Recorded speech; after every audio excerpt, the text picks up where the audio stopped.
Each of the contributors to the programme recorded their item, and this is Ian Park's report from Strathaven, describing how people in the town became supporters of HHI and how the Strathaven Friends of HHI started.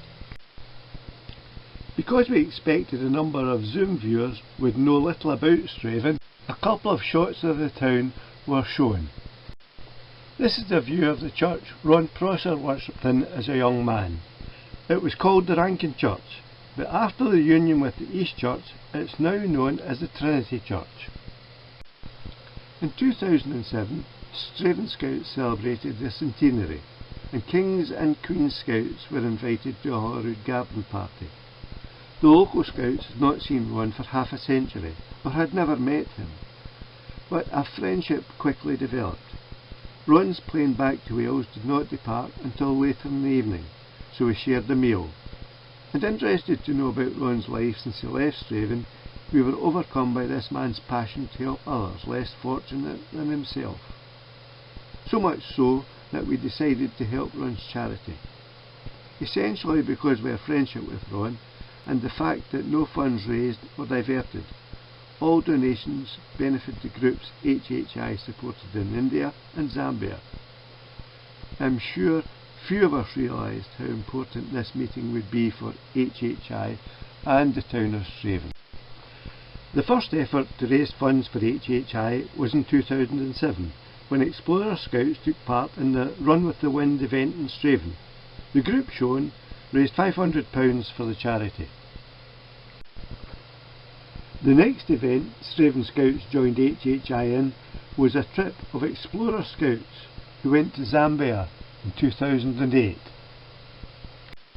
where the Scouts built and directed a water tower. In 2011, the next group of Explorer Scouts, with the help of Alistair Ogilvie and Mike Woodcock, both experienced handymen, built a hammer mill. By this time, Strathaven supporters had formed a committee to organise and coordinate our efforts. Duke Williams joined this meeting. Short of a treasurer, Marjorie Menzies, seen here on the left, was recruited. The picture was taken at a silent auction in aid of HHI. This shot gives an idea of some of the charity events SFHHI have organised, some more successful than others. A coffee afternoon in a supporters' garden. Bridge drives have been a great success for Strathaven supporters. These shots show some of the venues bridge drives have used. Each bridge drive has raised £1,000 for the charity.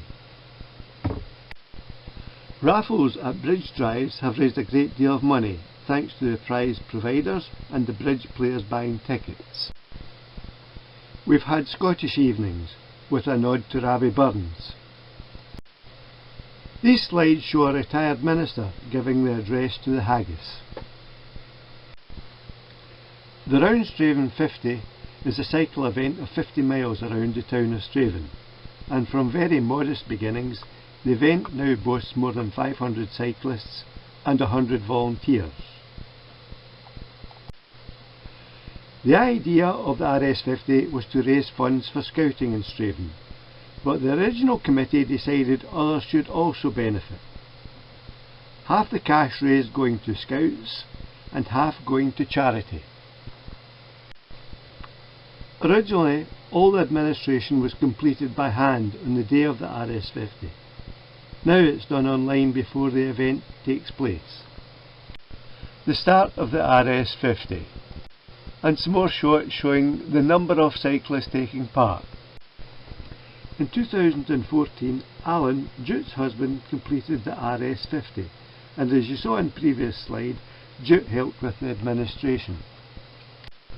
The event has become locally known as the Great Cake Run, as many individuals and shops provide home baking and drinks. You can imagine the food required to cater for 500 cyclists. This slide shows the amount the RS50 has donated to HHI over the years. £42,310 to date. Strathaven supporters have helped individuals in Zambia and India. We helped to provide a new home for Omana, whose house was destroyed by gales. Strathaven folk fund tuition groups in India. Supporters were asked to give £1 a month to fund a tuition group. Due to their generosity, we now fully support 3 tuition groups, paying salaries and for teaching equipment. Education being the means out of poverty. A constant revenue for SFHHI is the sale of hand-painted leaf cards, made in India and sold via the internet. The income supports groups of women who produce the cards, from Tom Sutherland's designs. Very delicate work painting designs on these dried paper leaves. A sales table at a coffee morning. These cards can be bought in frames, singly, in 2s and in 3s. This screen shows 2 of the books Ian Park has written since he retired.